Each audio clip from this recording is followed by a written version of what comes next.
Do you have a school bag?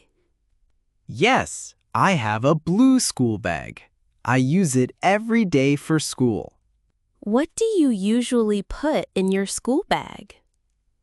I usually put my books, notebooks, and pencil case in my bag.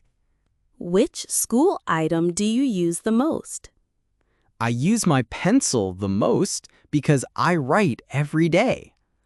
Do you like buying new school things? Yes, I like buying new school things. They make me feel happy and ready to study. What is your favorite school thing? Why? My favorite school thing is my notebook because I like writing stories in it.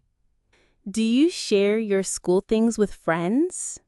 Sometimes I share my eraser or ruler with my friends when they need them. If you could buy one new thing for school, what would it be? I would buy a new pencil case because mine is old and small. My favorite thing for school is my blue notebook. I use it every day in class to write lessons and homework. I like it because it is big and has nice pictures on the cover.